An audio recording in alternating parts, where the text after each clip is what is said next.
Hello, and welcome to episode 18 of JagaVision. We're starting a little bit after the hour here at 1 o'clock, but excited to drink some tea together. We're going to have some really special guests on the show today. We're going to have our friends over at Johnny Bean in Lethbridge joining us. We're going to be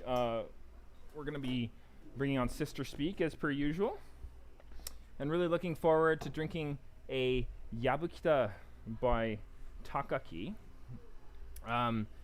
This particular Yabukita is a Sencha that's been finish fired to 96 degrees centigrade. You can see it right there.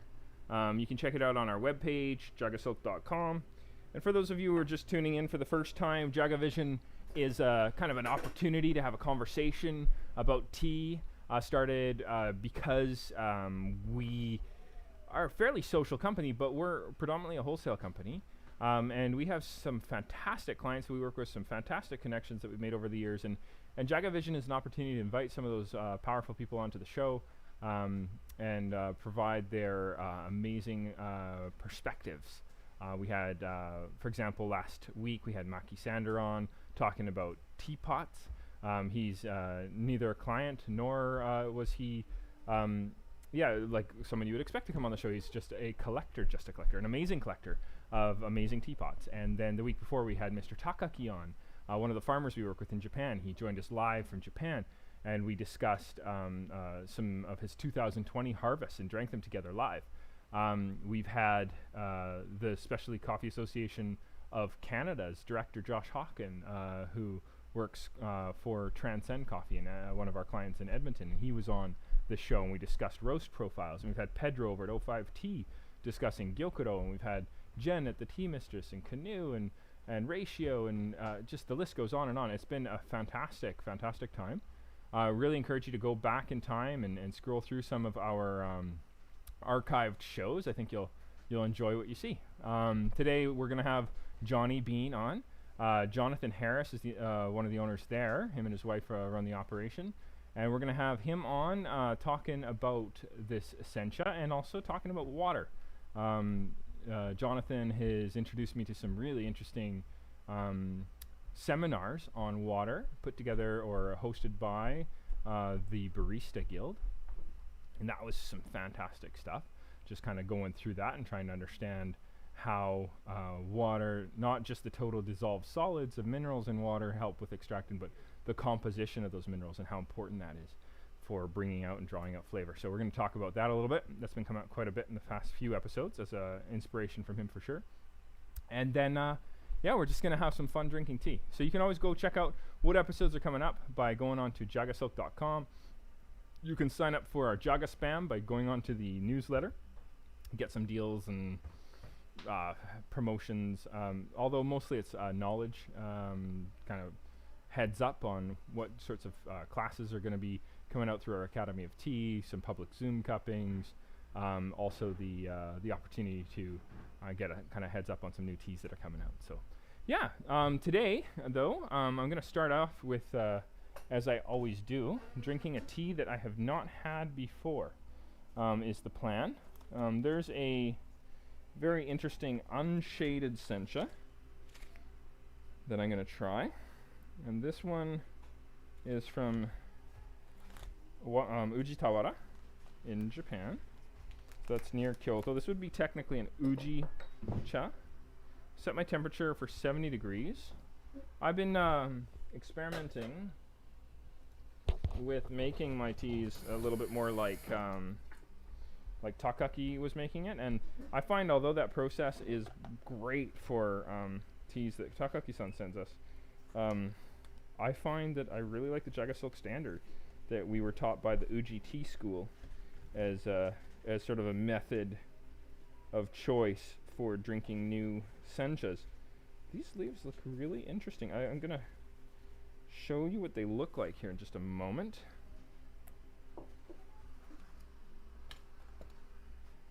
The color isn't that good, but the length of leaf is quite interesting. At least what's in my teapot here. The stuff that's not on the plate here isn't as noticeably large leaf. But the color is not amazing.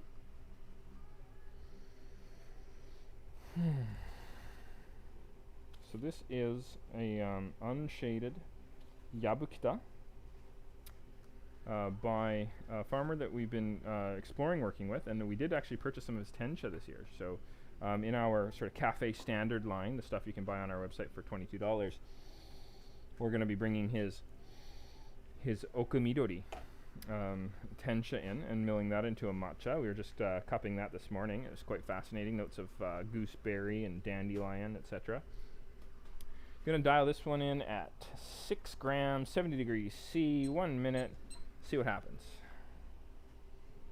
I'm going to do 180 grams or 180 mils of water on top.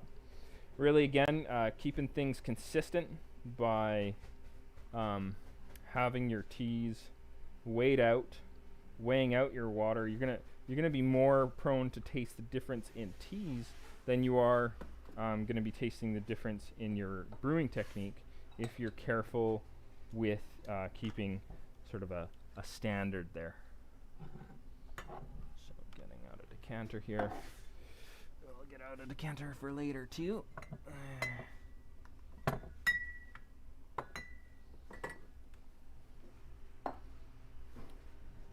So the wet aromatic, again, it smells a lot actually like the Sencha. There's that dandelion smell, or dokudami. Is that what it's called? There's a Japanese weed that's often made into a kind of a wild harvested tea. You see it blended with mugi or barley in some areas and roasted into a tea. Reminds me of that smell, or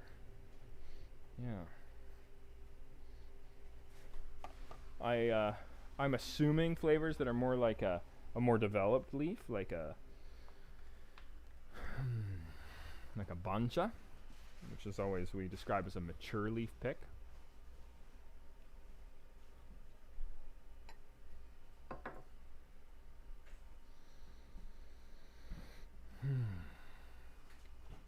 When I have teas that are brought to me this way, it always makes me wonder if this is the kind of tea that people were drinking back in the day. Because that's noticeably not umami forward. There's not like a rich, brothy to it that you would normally associate with your premium Japanese greens, but there's a very interesting complexity of flavor there. The smell is of dandelion, but the taste is more like soft. Oh, hey, we have Johnny Bean joining us early today. Hello, Jonathan. How's it going, man? Hey, I can swing back. No, it's great. This is awesome. It's good to have you on, man. I was just in the middle of drinking a tea here. I'm actually enjoying a Sencha by an amazing farmer we just started working with, Yamaguchi. So, yeah, welcome to the show, man. Hey. We're live. This is Jonathan Harris. He's joining us from Lethbridge, Alberta. He's one of we've worked with them since they opened in. You got to give me a year here, man. I don't even remember how old I am. So 2017, like late. Like our first day officially open was November 1st, 2017. So yeah, so we've been in ops almost 3 years, and then idea stage was a long time. Reno was a long time, but you sampled out tea for us that previous 2016. Yeah, so you came down. You and your wife came down and we had a nice time talking tea at the tea bar before the project totally opened its doors, right? Yeah, we did lots of training, and I remember I think we had 7 different types of matcha. Nice. And we were buzzing till like 1 a.m. Nice. But yeah, that's awesome. Big impact on us, and your passion for quality and the art of tea has been something we've been able to duplicate here. We love working with you guys. Likewise. Yeah, you're a joy to work with. I love how we have some really good sessions just talking about the trials and tribulations of business ownership, and and working on marketing and how to like inform in a way that's not overreaching, but is still providing sort of a good execution. And that's always been fascinating discussing that with you and upping our game and discussing what's going on in the industry and stuff. And it's lovely touching base with you whenever that opportunity arises. For sure. So thanks for coming on the show, man. Really. Yeah, thanks for having me. Really appreciate it. We're on episode 18, if you can believe it. This is our 18th week. We've been going solid. We haven't taken a break yet. So congratulations. Cheers. Awesome. And the tea actually that we're gonna be cupping, I don't know if we're doing that later, just came in the door like 2 hours ago, so I was just like, had me a little close. Yeah, but no, it came today. I was like, do I have the tea that we're gonna sample out? And then like a little package that I wasn't expecting, and it was just like, okay. Man, this keeps happening to me. You know, I sent a package to Vancouver, for a cupping that was gonna be on the Thursday on the Tuesday, which is cutting it close, but it's supposed to arrive the next day, right? And so for yours, I was like, okay, I don't want to mess around. So we send it out on Friday of last week.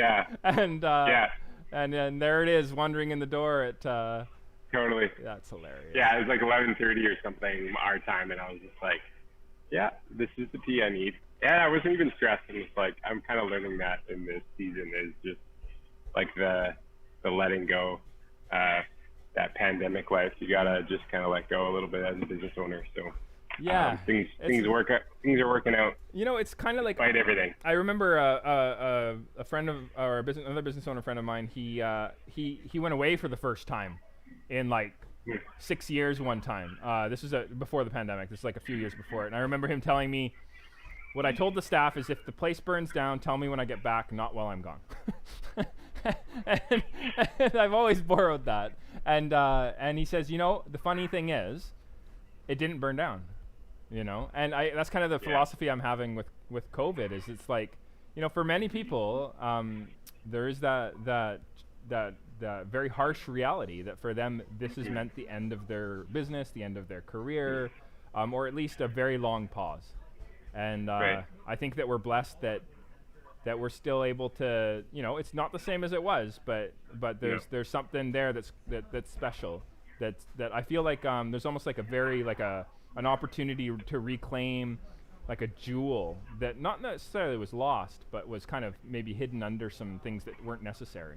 And I would like to speak to that. I feel like there's a lot of pressures in business, and there's a lot of, in any creative pursuit, there's aspects of you get doing a lot of things, and you actually get even just like slightly off center because you're trying to solve people's problems, and you're trying to create a good staff culture, and you're trying to build something. Usually in the ecosystem for us, it's like the city is growing and changing, and so we're even creating demand for our products and for the quality and the focus on organic and sourcing. Like even your teas as an example, we're creating that desire in some pockets of the city, where we're introducing them to something a little bit more than they've expected. Some people have traveled and they've experienced it, and so I think sometimes it can just be a lot.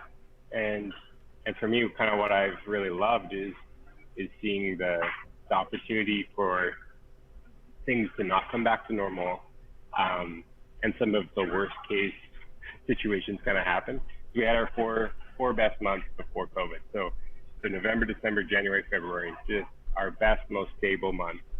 And then, 17th of March, we're closed, and just see kind of like the worst case, and then also to see the reframe, see customers engaged, seeing your staff, and then it frames it differently. Like you're actually going, I'm grateful even for the challenge to rebuild. I'm grateful for what I had, and reorientating basically your response to stress, right? So for me, I've learned a little bit in the break about psychology and about suffering that you choose versus suffering you don't choose. And your brain does this amazing thing where it's like, if you don't choose it and it's just coming at you, it's 3 times as hard on your body and your mind. And You don't have solutions for problems, but if you choose it and you pick up the suffering again. So that I was able to kind of do that during COVID, like during the break when we weren't operating, was like, oh, I'm going to come back to this.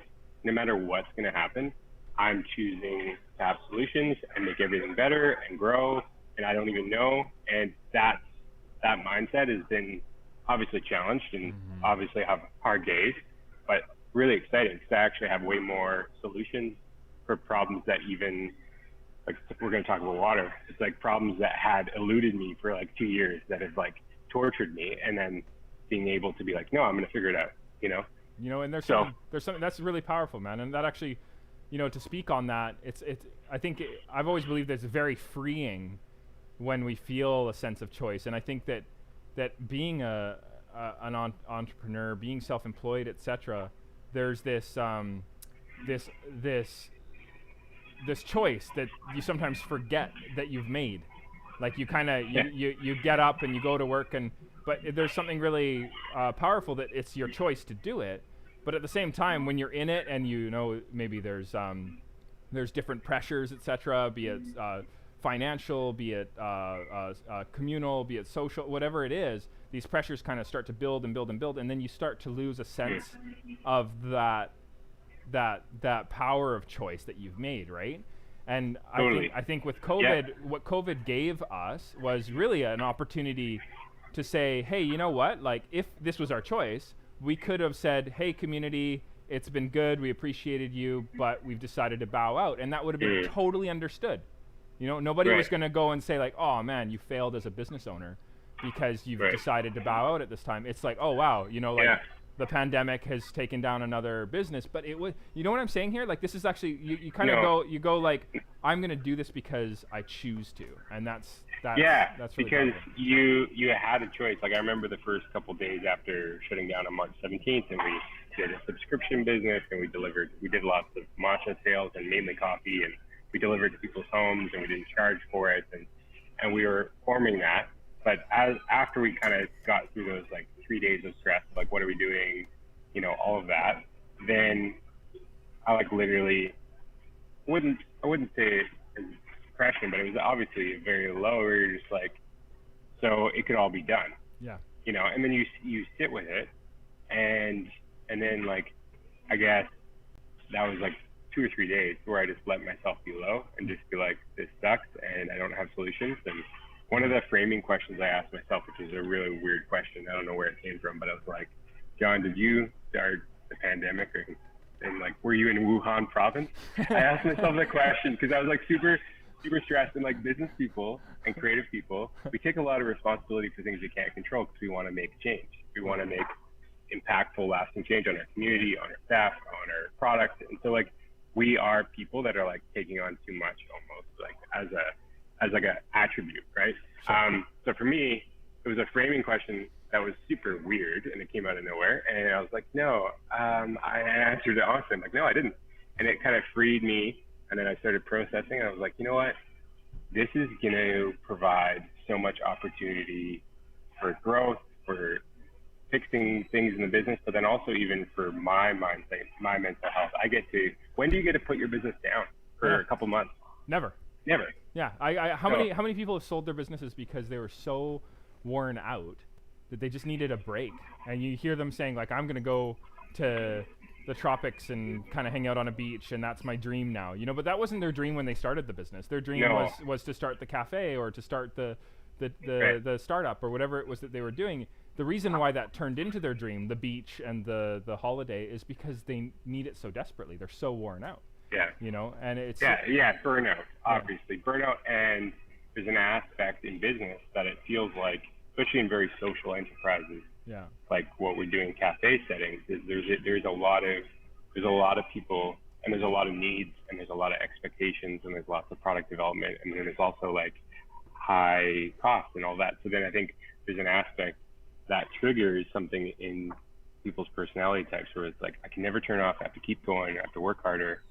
If I turn off, then I don't care, and I don't care about the dream. So it's like, it's actually so hard to like, it's not going to burn down, I'm going to go away, So Yeah. I agree with you. The great pause. That's what we've kind of been. Nice. been I don't have calling any. it. That's yeah, what this any... was. That was a gift of my father. He says this is the great pause. He says, and I think it's actually been called that now by a lot of different people. But the first time I heard it was from him, and it is. It's a chance to reflect. There's so much that's damaging and terrible and horrific about the loss of life, the loss of sure economic strength, but like more than that, the life is so much more important. But there are some beautiful things, the coyotes crossing bridges that normally had cars, and the wildlife and the air, and being able to see the Himalayas from cities in India that you could never see before. And like there's some really powerful imagery that has been happening, so there's like I agree with you. Yeah. You can't delete all of the negativity, and part of the hard thing is things can be mutually true. It's like it's awful and people are losing their life, and you can never diminish that. And if we were close to some of that suffering, we would have a completely different perspective on it. But then there's also the freedom to say that is true, but also the orcas in your hood there, just off the coast and by Vancouver, they're doing better than they have done in 14 to 16 years, because there was less. It's not even that there was no shipment. There was just less, so there's less noise in the bay, so they could hunt better. And then the Himalayas, it's like it hadn't been seen naturally from the town side or for 18 years or 20 years or whatever it was. And so that's cool. So that's other evidence. It doesn't mean that there's not suffering or there's not hardship or there's not mental illness. It means that there's all these different experiences, and in suffering there can be good things, and I don't know. No, totally, man. Both things can be true at the same time. I like that way of framing it. Sister Speak's going to be joining us pretty quick here. Okay. She's actually in Victoria right now. Cool. Do you want to tell the audience a little bit about what Johnny Bean is about? I got to quickly go and prepare a tray for her. I'm going to get the tea ready, and maybe just there was a little bit of setup challenges this morning that meant that the prep isn't where it should be. No. I'll be back in that's okay. Give me 2 minutes and just talk to the audience about about what you're doing at Johnny Bean. Awesome. Yeah, I can do that. Thanks. So we're in southern Alberta, and we're really focused on building community and local connections, and obviously valuing good coffee. We use Bows and Arrows, also out of Victoria, and we work with Monogram out of Calgary and some other roasteries as well. Have a really local menu, so all of our produce and everything is sourced within a 150-kilometer radius of Lethbridge, which is not something common of cafes here. And so we're just trying to bring really detailed, organic, just quality across the board. But we're trying to do that in a way that is relatable, engaging, and community focused. So for us, if it's not, met with kindness, then it becomes pretension, and we're not a pretentious spot, but we really value everything that we do, and we're in it for the long haul to get better at the art form. So that's a little bit about our space, and I can actually, it's on my computer here, so I'm not going to do the best, but I could walk you guys around.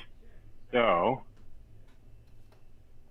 we designed with our friend Chandra, had lots of inspiration of Blue Bottle and Monogram and a bunch of other cafes, lots of natural brick. Little innovative about our shop is we have a venue upstairs, and then we have an escape room in the downstairs. So there's 3 business, and then we share the same entrance. And so, so we have a lot of traffic, and that really helps us be innovative and have just more hours and drive more people, and we do events upstairs. So we're in a smaller city, and the city itself is growing and becoming more culturally diverse, and we're just part of the change, and really happy to be here in Lethbridge. So Oh no, Jared left me in the lurch here.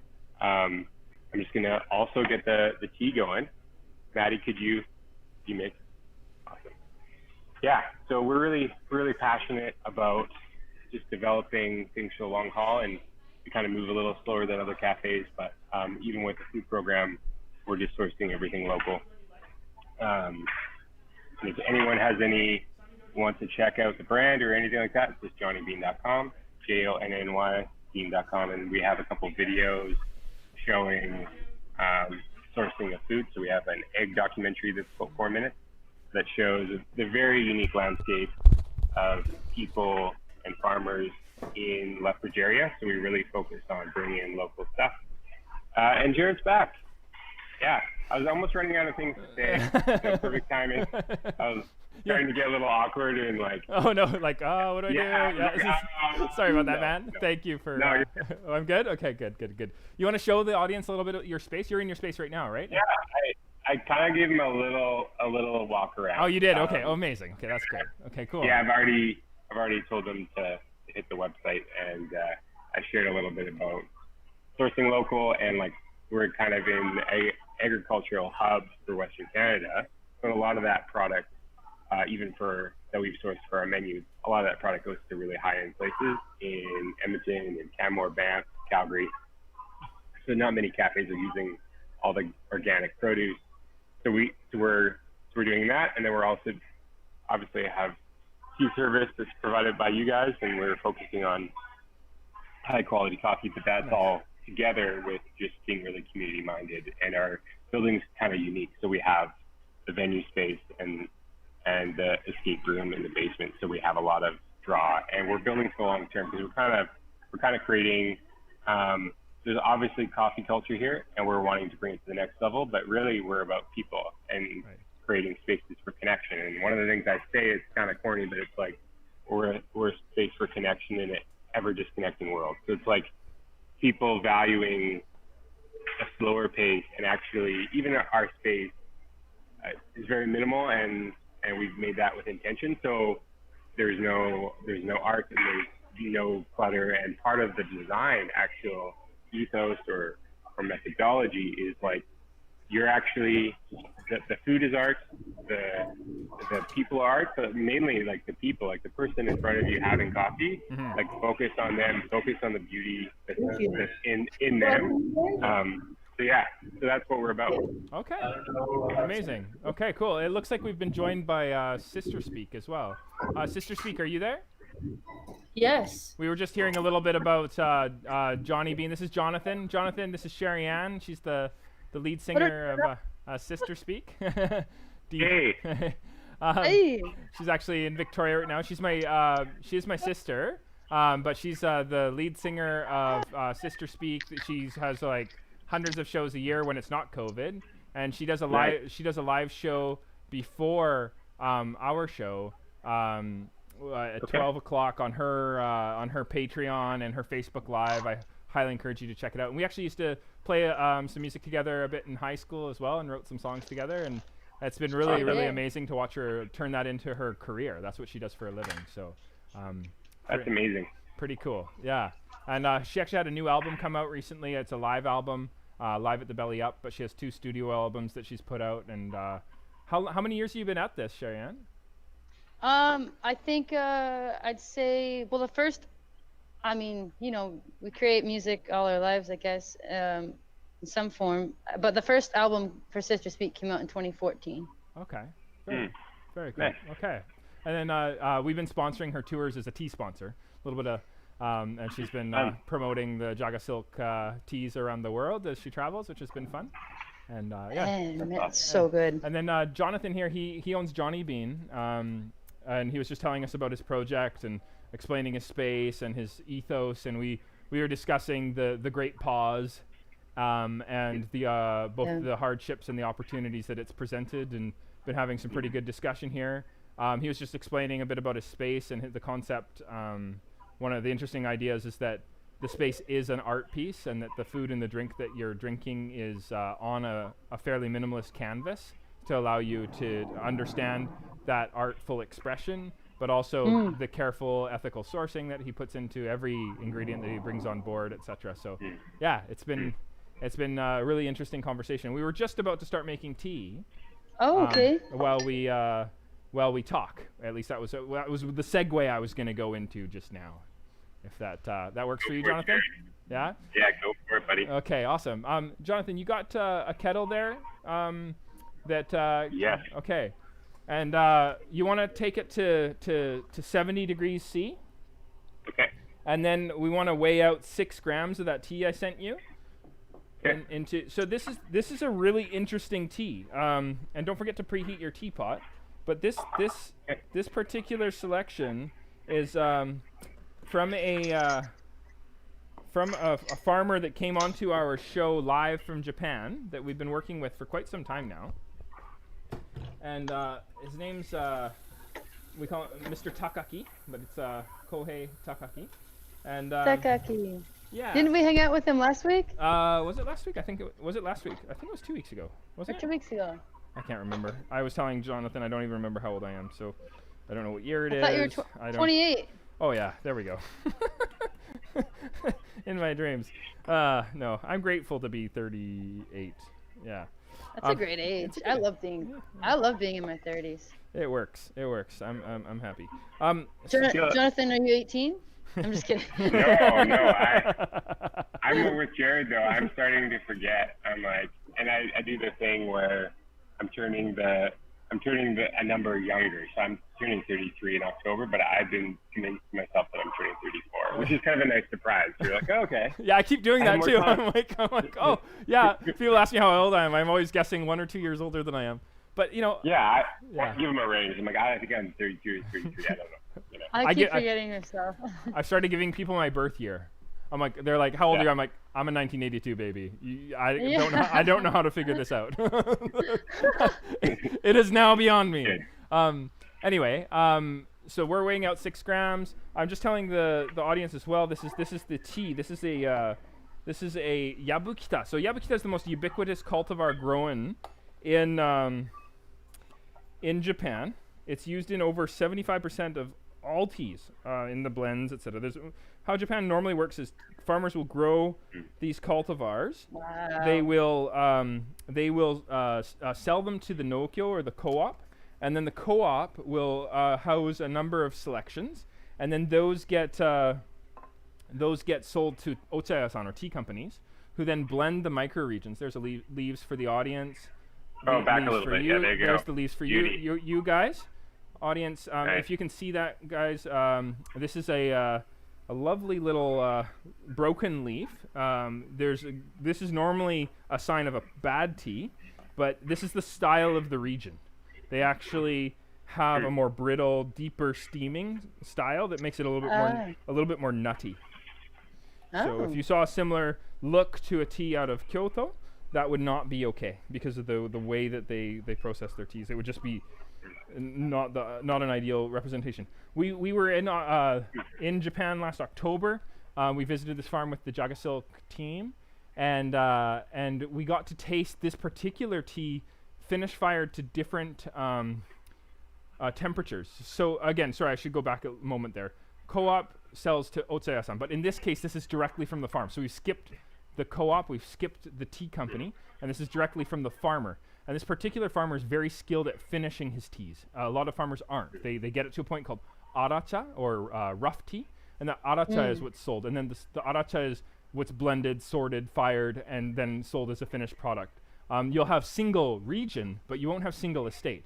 So this is single estate. This is the Takaki farm, and this is dialed into a particular roast temperature, the 96 degree. This is in our reserve tea line. This is not a tea that we normally sell to cafes because they'd have to sell it for like $10 to $16 a cup. So it's not something that they can get it if they would like, but it's not the big volume mover, if you know what I'm saying. Yeah. But anyway, we're going to be talking a little bit about water today too. So what was the name of the scientist that I watched those videos and over again. Actually, I'm fascinated. Really? Yeah. Yeah, it's a bit of a... Yeah, so it's Christopher Hendon. Yeah, so Christopher Hendon. Yeah. Okay. Yeah, so he's doing a lot of research for water science and how it relates to coffee extraction. Could I do like a little intro, Jared? Like 90 seconds, kind of the background. Yeah, sure. Why don't we smell the tea first though, and then we'll go in stages. Sure. Let's smell. Oh, amazing. Okay. I already had my barista make it, so I'm already a little step ahead. Okay. So I didn't even make it myself. Then why don't we talk? Let's talk about water while we're brewing then, Sherry. Why don't you put in the 70-degree centigrade water, so we can catch up with Jonathan, and pour over the tea, and then I have a timer going for 1 minute. That water should be at temperature. It's at 70. I mean, it's at 83, but I can make it easily into 70 by putting it in the glass. Would you do that? Just put it into the decanter and then pour it over top. Okay, awesome. How much of it? There's a milliliter volume line. I like you to use scales normally, but I forgot to get you one, so you can use the 3/4 cup line on the mason jar there. Okay, cool. And then we can roll with that. Okay, talk to us. What is the synopsis about? What is his name one more time? I keep forgetting. Christopher Hendon. Christopher Hendon. Okay. Yeah, so he is he's a prof at Oregon University. I believe I got that right. And basically, he was spending some time in the UK, and he made friends with a barista there that had been doing the World Barista Championships, and basically just struggling with his water and having some negative results in the cafe. And together they joined up, and they found just this amazing, amazing lack of knowledge around water and its impact on coffee. And so coffee, like wine, 1 minute. Sorry. So sorry. I just was wondering how long we brew it for. 1 minute. Okay, I'm so sorry. This is really, you're fine. You're fine. Keep going. Yeah, no. Yeah, so like, let's say wine, there's 21 flavor compounds in wine, and so obviously not every wine has 21, and so there's an aspect of it's the representation of those 21, and there's so much variance with that. Coffee is apparently 80 to 81, but then there's also how those flavors then impact each other. And so one of the interesting things is like water is such a large component of extraction, and maybe the lack of science, water is different everywhere, that it's been something that has really affected taste of coffee and extraction, and also it can affect tea. And so basically they just went down this rabbit hole and just like really actually trying to correlate every single mineral, every single aspect of water and its composition and then its impact on taste. And so for me, I brought him on as a consultant during kind of COVID, and I had some time to read this book, and I've gone so far into the rabbit hole. I'm like, this has been one of our problems from day one of operating the cafe, is that we have really bad water in Lethbridge. And I kind of knew that from the beginning. But I'm gonna pause that and give it back to Jared. But I could go. We can get back into it. Yeah, it's super. I know taste as well. So. So we're gonna smell this tea. I was smelling some like really nice fruit smell. There was like a plum. There's a very interesting floral kind of. I'm thinking like herbaceous nasturtium. But sorry, keep going. There's definitely like some like I don't know how to put it, like almost like a pea snap smell. Yeah. Like a fresh pea smell. Right? That's the right kind. Yeah. Yeah. That's pea with snap peas, not anything else. Yeah. A pea with an A. Yeah, that's good. Yeah, we're this is yeah, an incredible aromatic, and also of course the flavor, right? Like when you say snap peas, also when you drink it, you got this really kind of vegetal sweetness to it that's pretty dynamite, right? Yeah, definitely. And it's so interesting to think though that, coming back to the conversation of water, that you, Jonathan, and Sherry Ann and I are drinking different expressions of the same botanical, right? And that a lot of that in the industry, I don't know how much you've heard of TDS before, Sherry Ann. But this have you? No, I haven't heard of it. Okay, so TDS stands for total dissolved solids, and for a very I know what that is. Yes. And for a very long time, everybody thought that it was a measurement of your total dissolved solids that was responsible for a good or a bad extraction. But what what the scientist did is he got this really powerful super machine from his university, and he was able to hit the water and understand what actual components were in it and which ones were actually responsible for drawing out flavor compounds. And the big minerals that he dialed in as the major sort of curators of flavor is magnesium and calcium. And so it's how much magnesium and calcium you have in the liquid, as well as well. And correct me if I'm wrong here. This is just what I'm understanding from the videos. And then the buffer of bicarbonate. And I've talked about this on some other JagaVision episodes since Jonathan introduced me to this body of knowledge. Is also responsible for helping with flavor structure, in that it's going to decrease and increase the acidity that already exists in the extraction of that botanical. Too much bicarbonate is going to kind of make it very uninteresting. You're not going to have any acidity, and no bicarbonate means you have like hyperacidity. So you need a little bit for that flavor structure. You need a good amount of calcium and magnesium to bring out these really interesting flavor compounds. And therefore, the structure of the minerals in your water plays a huge role in flavor. And I can only believe that because you can't filter out bicarbonate, the only way that Jonathan would be able to make water that's gonna taste good is you're gonna have to dilute using distilled water, the water that you already have, so that you can bring down the amount of bicarbonate that's in your water, and then you're gonna have to adjust after the fact for ideal amount of magnesium and calcium to fit the types of coffees that you enjoy, correct? Right, yeah, and it's actually, I'm kind of on the last stage of adjusting our water, and so I'm working with somebody local, then I'm working with Christopher, he's doing the consulting, and then I've obviously created my own theory on going after the problem. And so what's interesting, and I'll kind of go a little bit back and then I'll come back and I'll kind of share where we are with water.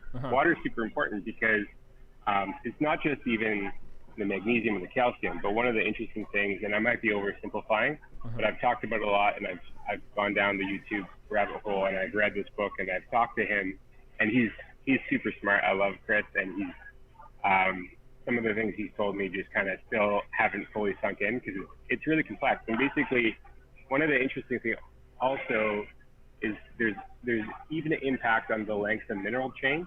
So there's these mineral clusters in the water, and you can have the right TDS reading, but it could be reading based on the complexity of the structure, and the structure could be too long. So then you're getting pockets of water without the minerals that you want to extract. But then bicarbonate also, which is alkalinity, but then they also they have a different opinion about alkalinity. So it basically, it keeps the water in a state.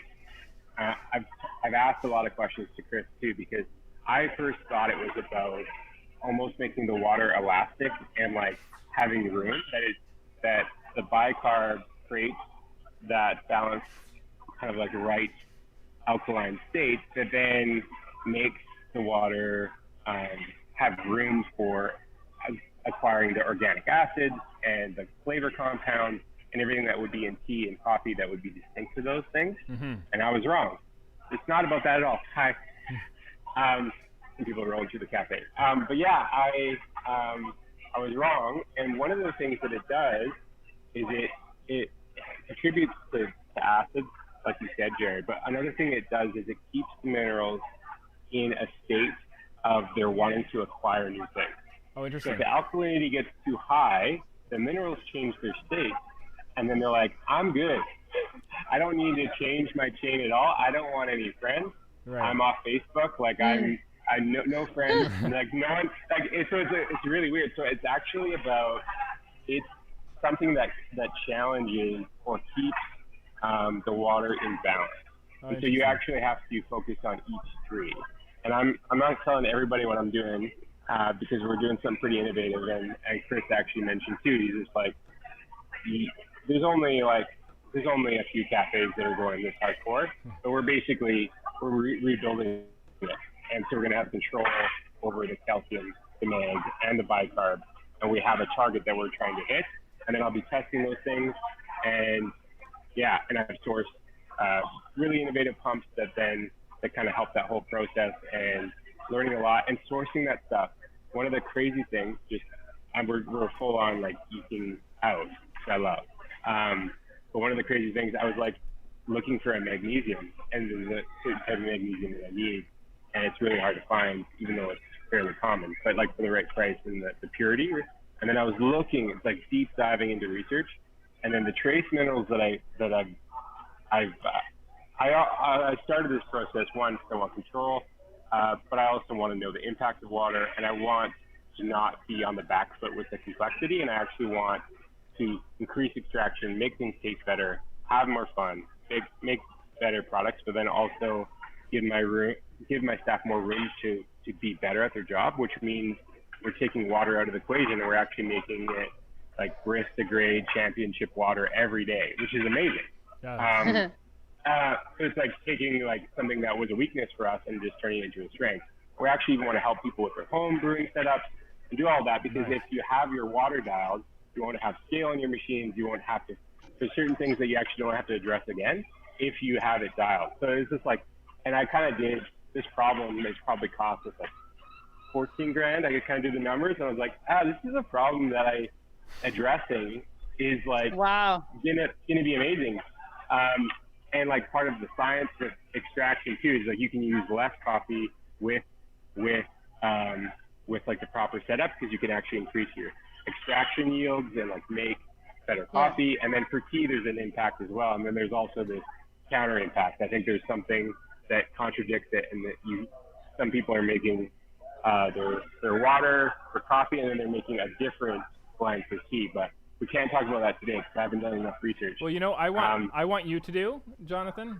This is our request: is once you got your water all set up and you're happy with it, I want you to send me some. I think I just want to make some tea with your water.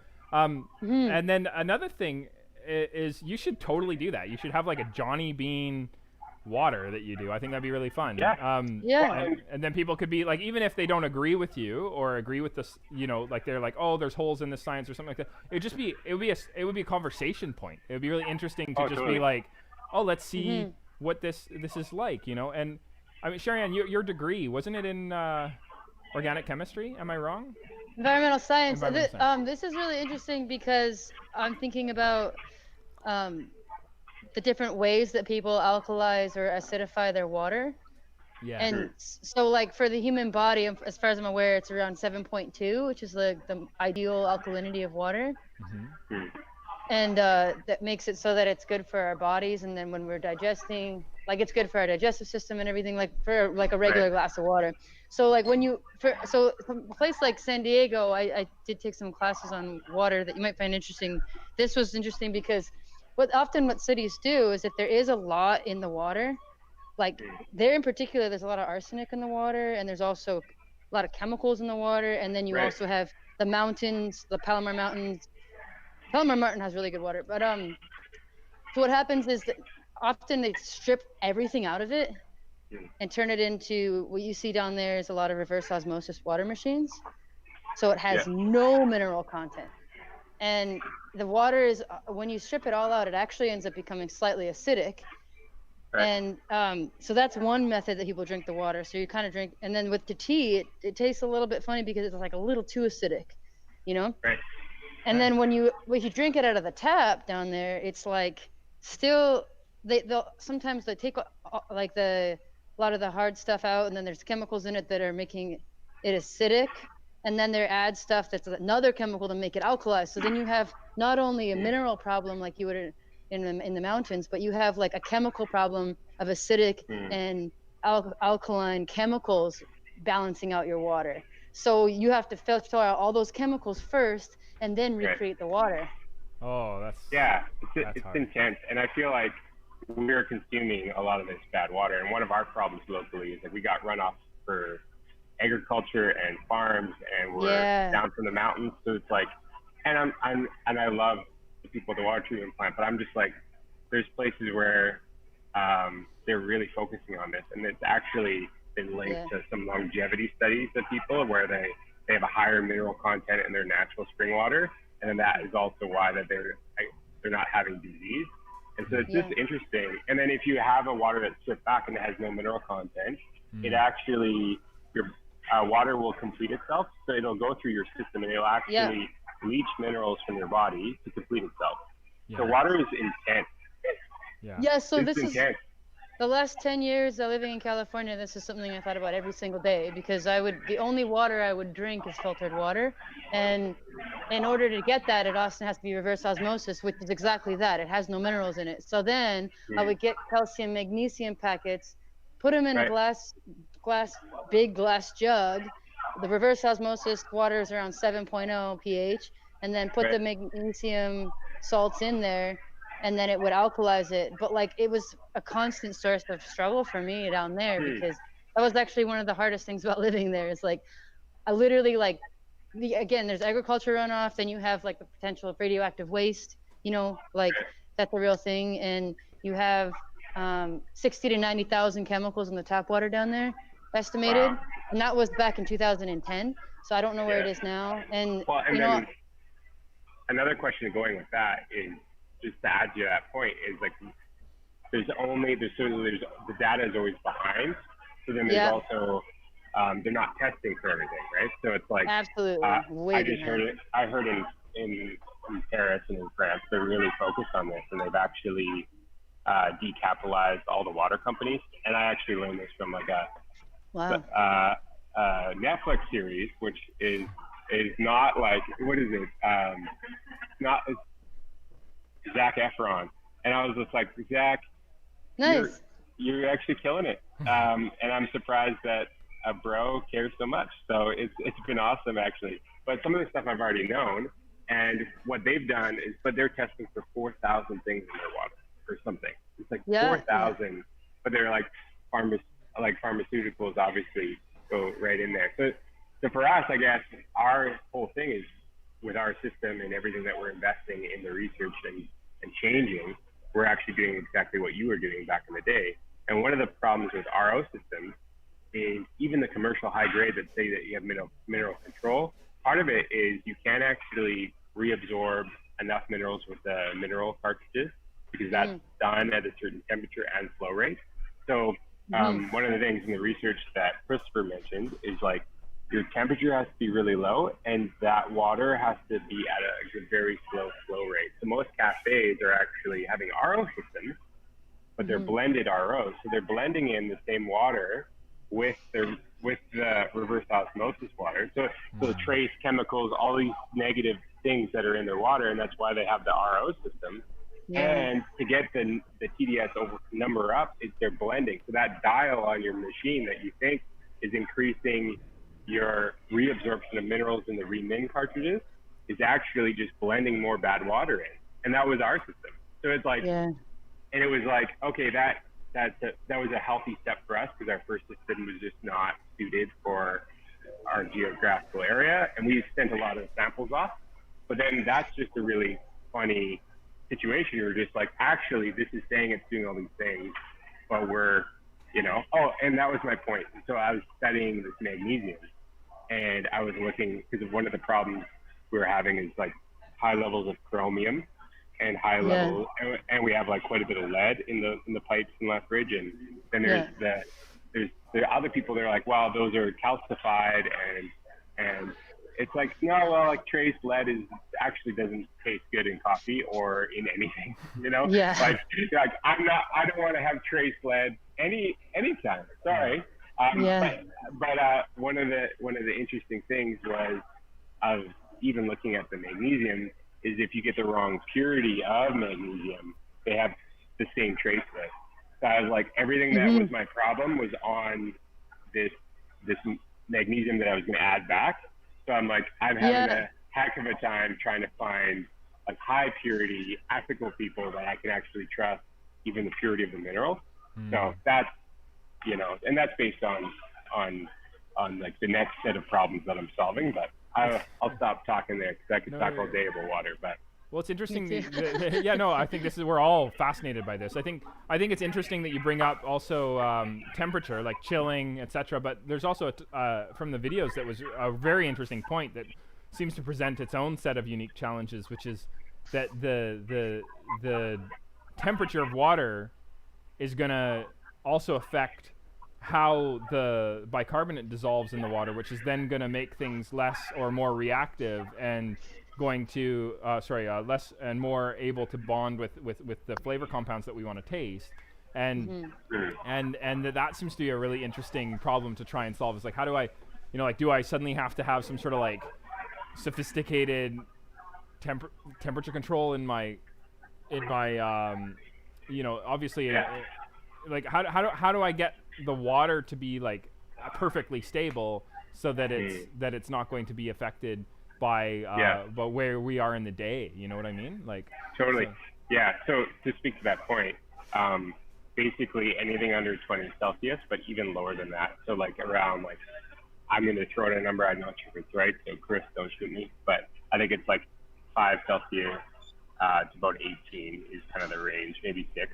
And but one of the thoughts is, like, on our reserve tanks is actually insulating them so that they keep, like, or having like almost creating like a cooler around them. So that, not that we're then spending more electricity and like all of that, because then there's like all of that impact that you're having on the environment. But what if I'm trying to think that through, like, can I make a makeshift like cooler that then it will keep that temperature just more stable, so when it's lower and the water is colder in the winter and stuff like that, which will increase mineral absorption, then as it gets into those, it's mainly about, I guess, crossing that barrier from like 18 Celsius up into 24 and stuff like that. When the room warms up, that's when the mineral, and it plummets on a curve, like in a big curve. It's not just like,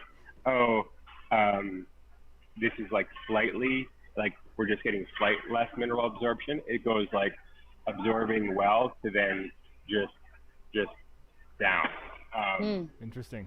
Oh, and then there's also then the other thing where it's like there's other science about like increasing temperature and then increasing the load of the water, but we don't go there. It's interesting, the thought of like, I kind of, in my head, I have this image of atoms spinning and like there's the speed of them, like the speed of the components spinning has something to do with the temperature, right? Like when things are warmer, they're moving a lot faster.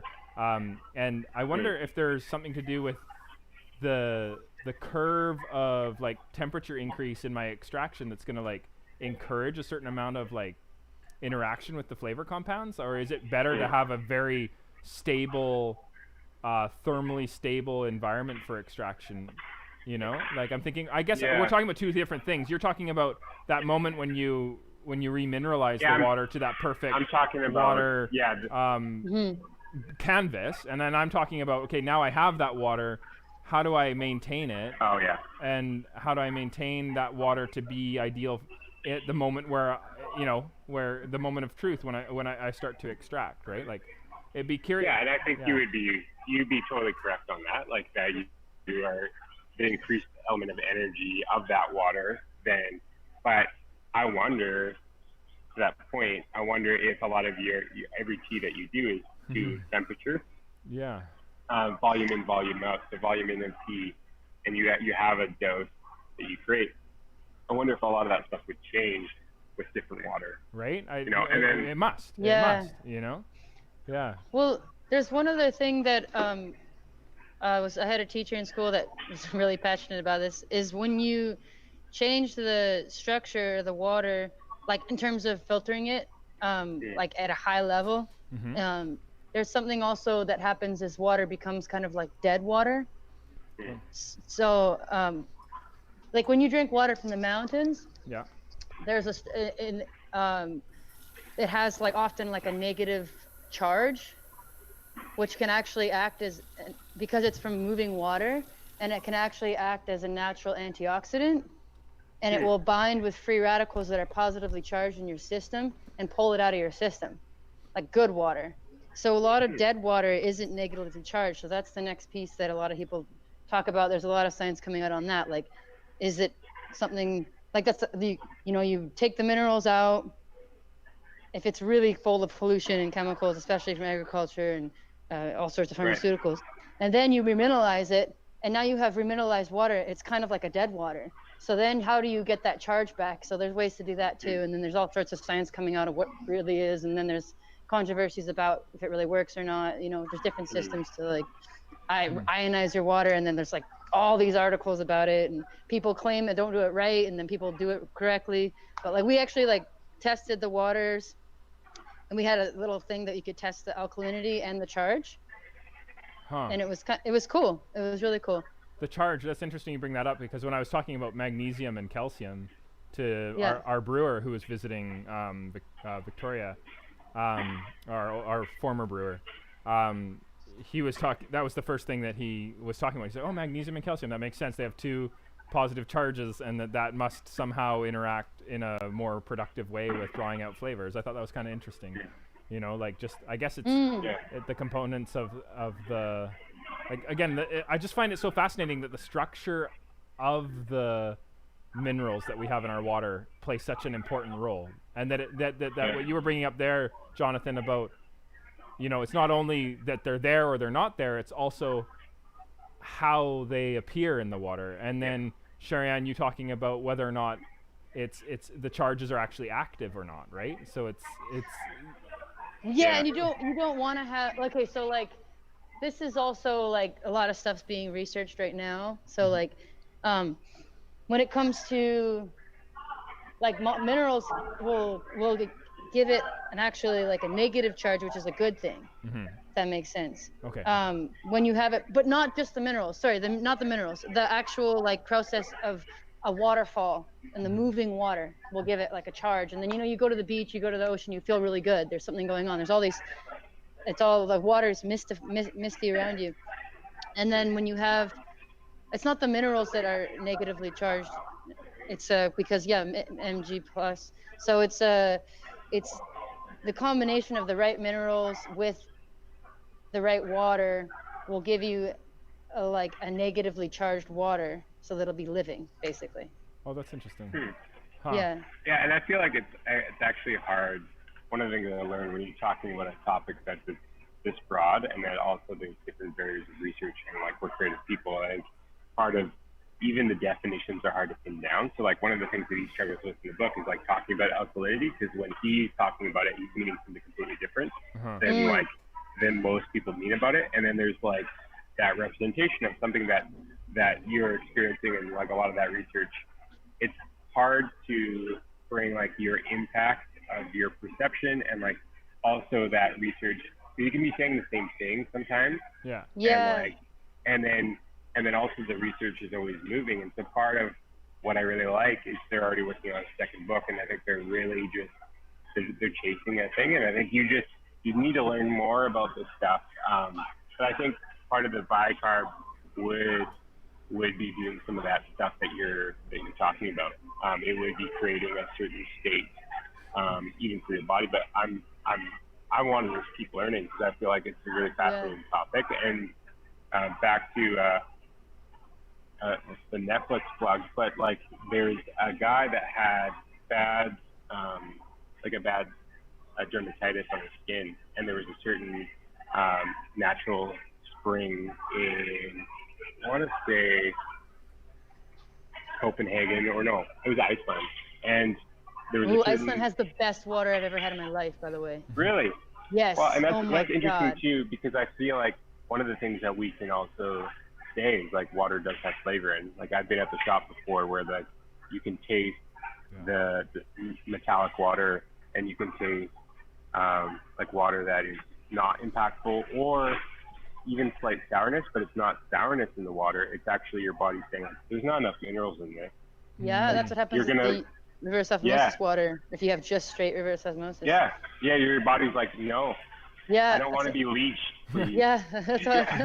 That's really interesting. It'd be really. Anyways, I guess he bathed in this pool, and it like cleared up all of his stuff, and he went to a lot of specialists. And so there's an element of that where, but what's hard to also bear out is like this combination of like the mysticism and the beauty of nature, but then also the science, and then how the science takes time to catch up to then explain some of the mysticalness and the beauty of like things, and then also doesn't do it fully justice. And so I think we're just kind of in that kind of thing where we just get to keep learning, What an ancient ritual too. Hey, bathing and how that impacts your skin and your health, and like the whole idea of hot springs and mineral water and what you know put in, and it just stands to reason that this kind of skin absorption would interact with like what we're drinking and how that's going to impact our concept of flavor, and that our bodies crave things that our body needs, and so things are going to taste good when we're getting things that our body's craving. That's so fascinating. Another piece of to this puzzle that's kind of interesting is, as we were talking last week on JagaVision, is just the impact of not only the water, not only what you're drinking, but also what you're drinking out of, and how like there's a huge body of work in tea that talks about the importance of the makeup of the clay that is in like say this teapot that I'm drinking out of. If you can see it, it's not glazed on the inside. And that's going to play a role in affecting, because there's going to be minerals in that unglazed teapot that are going to interact with the water, and either maybe it's going to affect the charge, maybe it's actually going to leach a little bit of minerals that are a good thing or a bad thing into the water, and that's also going to play a role. What I pour, there's this whole thing where there's this big movement in the 1800s about drinking out of silver all the time. Like they're saying this, like if I drink my coffee or brew in silver or drink out of silver, like with cupping spoons, people talk about in coffee cuppings that like having a silver spoon to cup with actually is going to give you a better sense of flavor, etc. It's really interesting. Last week we were actually comparing what would happen if you drank out of a glazed or a glass teapot versus a unglazed clay teapot, and that there's different, and you would actually sort through, like if you have multiple origins for your teapot, certain clays are going to work with certain teas that won't work with other teas. They're going to make them taste better or worse, and there's going to be an impact of what you're drinking out of that adds another layer of interesting complexity to this whole conversation. Well, and I think then that also kind of begs the question is like certain things that are figured out in different generations, and then like also not communicated based on maybe the lack of science in those time periods, or what they identified science as. So they knew that it was beneficial, but then some of those things. Why? Gotta be really, the clay pot is a great question about. There's probably a reason for that. Like there's probably and it could also be a regional reason based on the water of the pot itself, and then it's also then could have been adopted. And then it's like this thing that people do and they don't know why they're doing it. And it was only just this guy was like, no, this way, this tea, this region, like it's only good for me. Well, and this tea that we're drinking right now, and let's have a second steep while we're talking. Yes. Let's 180 grams, 70 degrees C, 5 seconds, guys. It's just a rinse. We're doing I'm gonna go do it. Yeah, but I want you to not put 180 grams. Put in 150 grams. Oh, okay. We're not steeping the same one, or we are? We are. We're steeping the same leaves, but 150 grams of water. For just a second? Yeah, just 5 seconds. Wow. 5 seconds. Yeah. Okay. And then you're gonna pour it out. It's gonna be immediate. Woo! Sorry, I hope that wasn't too loud. We're all good. This particular tea is also Jonathan, can you hear where you are? Yeah, I'm just getting the kettle up to temp. What's interesting about this tea is that it's steamed. So I even wonder how much of a role the water that is used in steaming interacts with the tea, and then like how that's going to affect this whole process. It must play a role, like there's going to be a way. It's so interesting that I was talking about the tea that we were drinking last week, which is this tea from Mandokoro, and just how the farmer there was just very, very scared of us making their tea outside of their region, because they were of the firm believers that it was their water that made their tea taste good, and that when they even had their tea in different areas of Japan, they weren't happy with it because it just wasn't tasting the way that they wanted it to taste.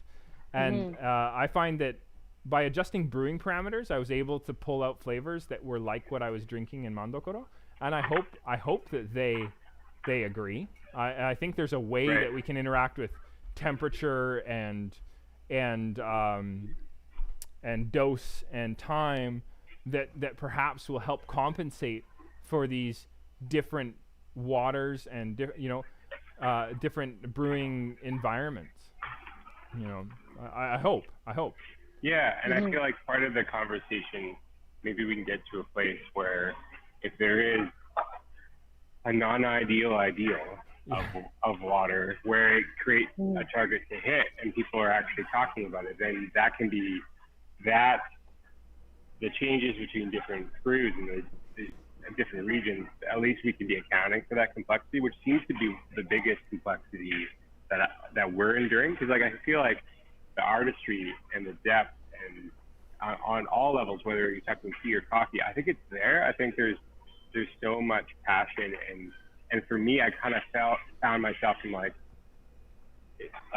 the lack of knowledge in this area has been also impacting my ability to represent these beautiful farmers doing their best work, whether it's in coffee or tea, and like my friends like Jared that are just killing it. And then there's an aspect for me, it's like that I'm actually being dictated to by water, and I didn't like that. I'm like, no, so I'm excited. And I think like even on the business side, there's impact, and I think on being able to diminish that complexity will also free up people.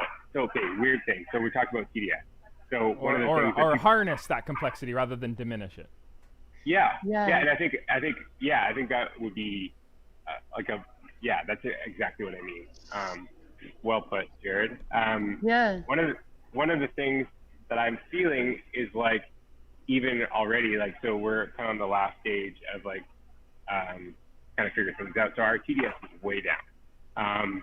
And just because the remin cartridges that we have in our first step, well, it's actually our third step of treatment, and then we're going to have 3 more. And then we're going to be able to test everything, and then we're almost there. So we're kind of a couple weeks out. But one of the things I've manipulated all of our, on the coffee side of our dose and our kind of surface area of the coffee, so we've gone way finer and our times are way up because we were dealing with under extraction because we don't have as many minerals. So we're at like 40 TDS where we were at 140 or 170, but then the alkalinity or what is affected by the bicarbs was all over the place. It was actually really high in our region. Right, makes and sense. one of the things, so it's like... That's what they struggle with at Transcend. Is that, right. that high bicarb. Where's Transcend again? Remember Josh Hawken? We tasted those 2 Yashishangs with him. He's in he's in Edmonton. Yes. Yeah. Right. So yeah, one of the things that I've just noticed since we've made these changes, and we're not fully there, and if anything, it's like there's an aspect of like what we're doing on bar right now that I'm totally not happy with. And it's like we're leaving a lot of extraction on the table because we're at 40. But I'm like, I know what that 40 is now. And I've also noticed stability day to day where that stability would be out the window. And then wastages increase, like just the like being able to reproduce the same result day after day. And also be able to talk to your staff that you're like, oh, you're not tasting like under extraction, you're tasting chromium. Or you're, and like being able to be like, no, you're right. It's not the water dictating the rules of the game. We know what that is, and then being able to really, it's been really empowering. So that is fascinating. What do you guys have you finished making that second steep? Do you have any thoughts on this particular tea? This is again, being a part of this roast was eye-opening for us. The water in Hoshinomura is considered really, really beautiful. It's delicious. And this is a tea that this particular farmer is extremely proud of, and he was at the tea festival last year, actually making this for attendees. Awesome. Yeah, no, I really love it, and I would also say like where our water is at, I feel like we're leaving some extraction on the table, but I'm getting almonds, like lime leaf, and then that kind of pea shoot thing. I'm really enjoying it, but I also feel like part of where we're at in like kind of the last stages of what we're changing is that our mineral content being where it's at, I feel like we're leaving some extraction, so you're probably getting a little bit more dynamic. Than you might be. That's interesting because with 40 TDS, I wonder how important it is to nail a uniform water around the world. I actually don't think I would want that. Yeah. What different regions. But I would love to identify. I would love to identify what's stopping me from tasting things. You know, like what is it what's stopping me, and I would love to somehow isolate those things and maybe interact with the water in a different way that way. Like maybe if there's too much bicarbonate, then yeah, like, you know, it makes sense to dilute and then add the right things that I need. But identifying what those right things are obviously going to change with the research. So, you know, depending on traditional knowledge of people that have been enjoying their teas and their coffees for, you know, peoples that have been enjoying them for thousands of years is very fascinating. And I think that also taking into this idea that maybe there's a window of opportunity and there's going to be all this flavor variance in between that's okay, but then we get on this side or this side, and that's where there's issues, and identifying those, which is I think what you're trying to do. But also I don't think there's an issue though with finding a water that you're really happy with, and then like you're saying, be able to create that every day is really fascinating, because you're going to be able to say, it's like when we're talking to our wholesale clients, I always tell them, you know, weigh your tea, weigh your water, control your water temperature, control your extraction time. If you have those 4 variables taken care of, then when you're tasting the variances in the 2 different teas side by side, you'll know that you're tasting the difference in the teas and not the technique, right? And I think you're bringing another variable stability to the table here. You're saying, what if we could get to a place where at least the water here at my space is consistent, because it was inconsistent from day to day. And so if I can make that a consistent thing, then yeah, it's still different from other places in the world. And say, even if somebody used the exact same system as you're using, they might identify a different sort of recipe that they prefer. And that is a good thing, right? Yeah, totally. Yeah. It's like that self-expression piece. And one of the things that I'm really fascinated by you sharing kind of your experiences with water and alkalinity is like that. I wonder if there's a component of that where it's like, obviously nature is doing some components or doing some stuff to the water, but part of that is based on like travel and experiencing new things. And we know that our palates really like sugar, because why? Because like fruit, and we like to try new things. And like, if you're not trying new things, most people can get frustrated, like new flavors, sweet things, fruit. And so that's like actually some theories is based on like people traveling and they're actually focused on finding new food sources to make sure that they get the right minerals. And that's kind of like just like something that is adapted over time. I think that's fascinating. And I'm wondering about water too. Is there a component where like your body would know this on it, like no mineral content in this water, and that's good for me right now because I actually need to get rid of something, you know, and I need some, you know, you know, and then there's also like, oh, this is high minerals and this is amazing, and this is like restoring mineral stores in my body, and actually I'm going to bathe in it and all that stuff. And like, I'm just wondering about people traveling and just like the historic history of people experiencing different types of water. Different applications for different waters. Being able to understanding the variety is something that we seek out as a species, and understanding that we have different needs at different times. We probably have different needs at different times of days. You know, that maybe this quest for uniformity and isolating variables is actually what you're talking about now is almost the antithesis of that. Maybe it's actually there's this organic, almost intuitive interaction. I find it so fascinating when I work with tea people that are like way more experienced than like we're 15 years in, but there's people who've been like 40, 50, 60 years making tea.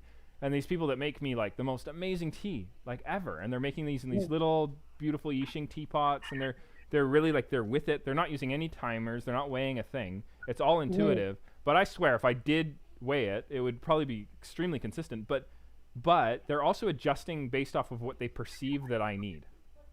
The intuition piece. Right, which is quite interesting. There was a really amazing barista that we used to work with too, that she would say that she would change the way that she extracted her espresso based off of what she perceived her customers needed. So it's a different approach. It's not this analytical scientific approach. There's a more analog, more intuitive, more sort of that's only possible through an incredible amount of experience approach too. That is, there's something to be said about both of those worlds that are fascinating, right? And I think they can coexist. I have an experience story if you're interested. Yeah. Shoot. You were talking about the psoriasis in the spring. So when I get eczema when when I'm in water that has a lot of chemicals in it, like pretty much after a shower, like instantly.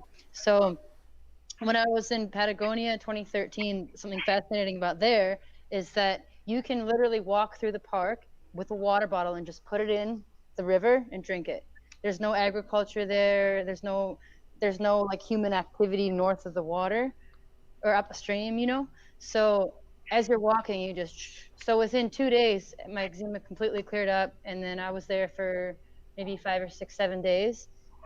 And it was amazing. And the other thing I was thinking about is every region has different plants and different fragrances from those plants that are going into the water that will also affect it. Like, you don't want to have a cedar tree in your water, for instance, but because there's things from dead trees in the water that could be harmful. But there are fragrances and different pollens and things, and then it gets filtered out depending on the rock formations. So that's all going to affect the taste of the water too. And sweetness can come from nature itself. Yeah, I would agree with that, and I would. That's the surprising result that you had. Like, that experience is like tactile and like mystical, but then also like very true to you, right? Like, that's like you experienced that, and it changed your body, and it was probably impacting inflammation and like pH of your body too. And then there's also this, you can't change your pH based on too rapidly either. But then some of that stuff based on some of the things you've already mentioned in the talk is like the pH actually does affect your body's inflammation, right? So there's certain things that can't live in a more alkaline state. This fascinating stuff, and then there's this whole other element of like, there's people having these really high mineralized waters, and minerals then also affect, I believe, and I'm learning a lot, obviously, and there's holes in some of the stuff that I kind of pick up because I am not a scientist, and so I'm an entrepreneur and I'm a creative person, so I can reinterpret some of these things. But I think minerals do affect pH too, and so then there's like people they do for sure. 3,000 TDS water, and they're having it for a time, and they can't have that every day because that won't be healthy for them. But that actually does something, and there's like that natural spring where it's like it's naturally occurring at 3,000 TDS, and it's got something to do with like skin stuff. Is a lot of basically, it's like sulfur rocks are producing that, so there's not like a high sulfur amount in that water, but there's something happening probably in how the minerals are representing, and then and what I'm really fascinated, which would be really hard to communicate, but just like even the structure of like the mineral chain. It's super fascinating. The length of the mineral chain also. Yeah, you were bringing that up. Yeah. And then also for you were mentioning about the bicarb and just being able to adjust that thing. And I guess in what we're doing, I'm like, to actually adjust that thing, you have to.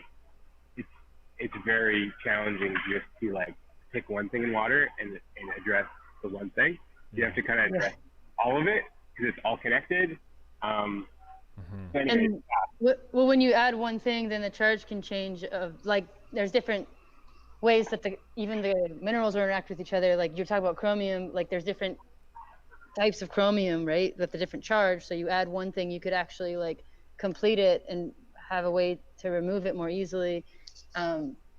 Unless it's like a free-form charged particle that doesn't have anything it's binding to, then that could be a problem.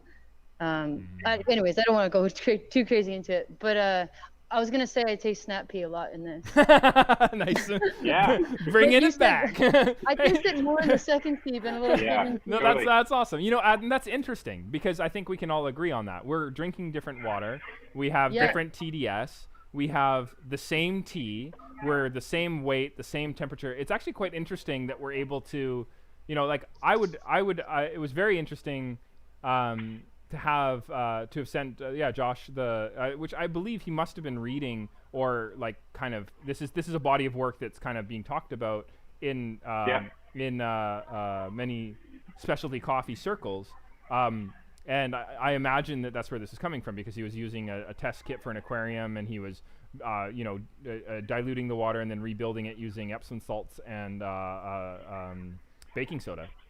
Or baking powder? Yeah, baking soda. And it was interesting, but like to just do like a comparison. I would love to have had this conversation again, where we could have said, a similar thing, like have some water from Jonathan, do a little test, see if we couldn't build that here, and do vice versa. We send him our water, and then he kind of does a little test and tries to, it's not going to be a perfect replica, but something that's sort of similar to what and then to taste those side by side would be so fascinating. Or even better would just be to send each other a 4-liter jug of the water that we're using, period. So there's no rebuilding necessary. Sorry, go ahead. No, I'm just going to say one thing, but then there's also like scale in the kettle and all that stuff. Of course, yeah. Well, and the teapot. And there's also like the temperature in my space. I'm sorry, keep going. and the transportation of the water, whatever it's in, plus like after a certain amount of time, it changes. Like in 2 days of transit, like we're talking about the charge thing, like if you do have a little bit of an ionization happening, that'll fizzle out over 2 or 3 days. Like, so there's a lot of little things. Even if you if you transport food from somewhere, like think about the moment you take it out of the garden versus 2 days of transit, and it's a similar thing. It like loses some of that vitality and that essence. That's really that's really interesting. Yeah, but we could definitely come close, I think. And I think that we have, we have the opportunity to drink water and filter it out. We have the technology, and that's really amazing to create some level of consistency. It's just, there's always going to be a difference somewhat. And like, I think you're talking about like that parameter, like within a certain parameter, it still has a similar effect, like nutritionally and, that buzz when you drink it, and then also physically, like finding out that parameter. That's awesome that you're doing that. It's really cool. Yeah, and I'm just wanted to shout out Christopher Hendon. Like, this is a lot of his research, and it sounds like I know more than I do. I'm just fascinated. It's his body of work, and it is fascinating. And so I want to communicate that. Like, for me, I'm just enjoying the ride of going, this is a problem that has impacted us in a negative way, and we're deciding to move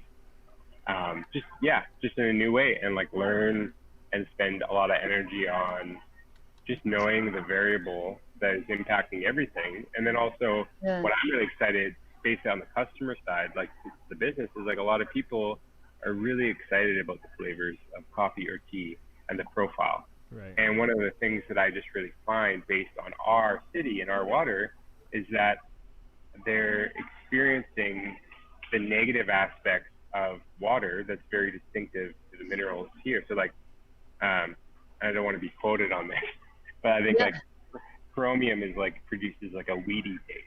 And then there's like, so there's some minerals that even if they're trace, they have no impact on flavor, but then there's some minerals that have impact on flavor. So they pull out even, or they impact the end result so drastically.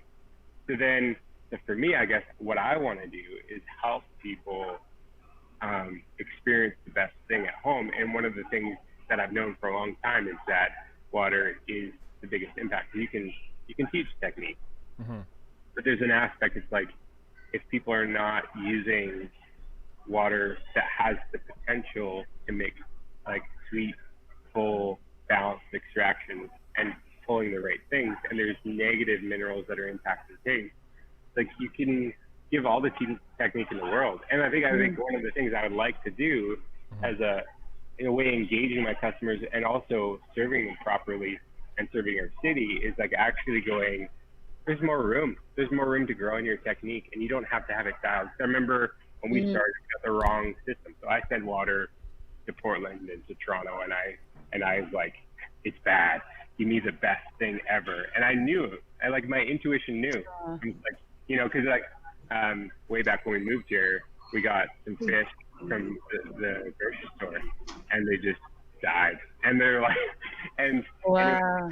because the mineral content was so thick in the water, and there must have been some type of negative elements of hormones or something, so the fish just died. Yeah. And they're saying it was a chain, and they're like, we have more issues with like fish dying in this city than any other franchise, right? So like there was something negative happening, and so Interesting. like I didn't have the knowledge or the ability to communicate it, but I knew. But then I got a system that was totally fine for another region of the world. It's a great system, but for me, it created such a narrow band to make good everything. Yeah. Like you have to be on top of it, and you have to be changing that consistently.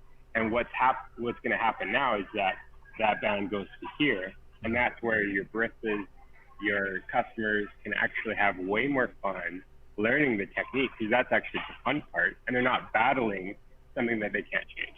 And so then they're actually tasting the things that the farmer like service and ushered in the product, but then also the roaster too. So you're like, or the like the tea distributor. So you're actually you're almost creating more room for people to experience what you're experiencing, which is the core of why I'm excited. So I wonder how much, Cool. I brought this up earlier in the talk, but just how much of a role the water used in production plays. Like it just fascinates me, like how much of a role does the water used in growing tea, this tea, for example, versus the tea in Mandokoro versus the tea in say, I was having some from Ujitawara when you joined me at the beginning of the show there.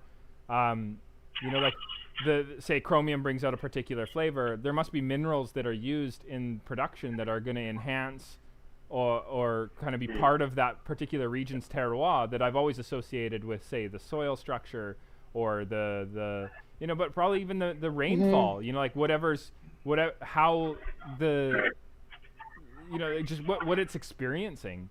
In terms of water during production, water during growing it, when you're growing it, I'm just so fascinated by the role that mineral content plays in pulling out particular flavor compounds, not necessarily just in the end cup, which is critically important, but also say if it was in coffee, the green beans, in wine, the water used for watering the I don't know, I'm not a wine aficionado, but, and I feel like it's something that can impact all of these things, and part of what is happening, and this is a big question that I have no idea even how to even fully ask it, but what is happening as water goes into the atmosphere, comes rainwater and comes back down, that whole process is probably some of the things we're trying to achieve in the cafe, which would be a fresh water, back to your point, because there's something happening in the ionic exchange, and what is the impact of lightning on water in those clouds? You just go okay, right? Why are plants responding to fresh water? Why the impact of silica and magnesium and all these different things of on cell structure of plants, and why fresh water is so different, and why the plants grow at a faster rate. It's obviously there's so much evidence there to just ask more questions, so fascinating stuff. And I think that's where we should probably wrap up, guys. I could think we could talk about this all day, and it's just such a fascinating topic. But to just, there is no real solution here. I think it's just a fascinating journey to be on forever. And I think this idea of water impacting extraction and flavor and our bodies has been an obviously important project for humanity in general, so it's totally.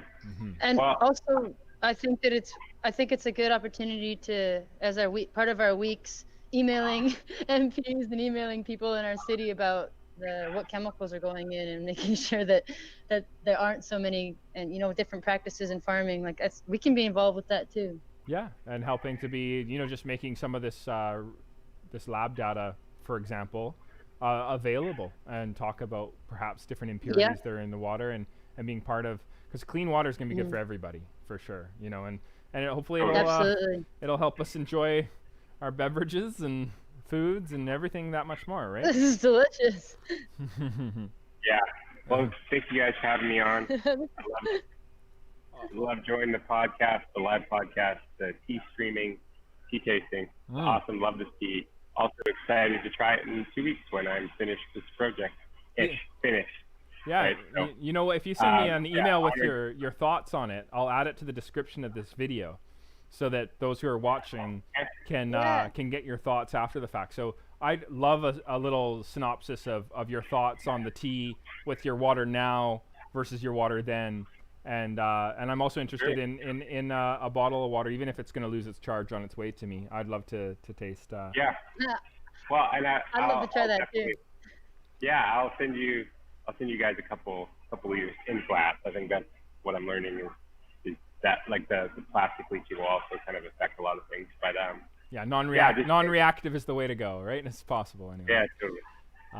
This is my glass of water bottle. It's been a pleasure, and I'm really happy to work with you, Jared, and it was nice Likewise. meeting you. So, where can our viewers find you if they want to find you online? Yeah, so you can find the cafe, just Johnny Bean Coffee on Instagram, Facebook, and JohnnyBean.com. And me, I don't really have any public crazy profiles. I'm not building an Insta fame empire, but yeah, find the brand. Reach out if somebody wants to talk or connect over water or anything else.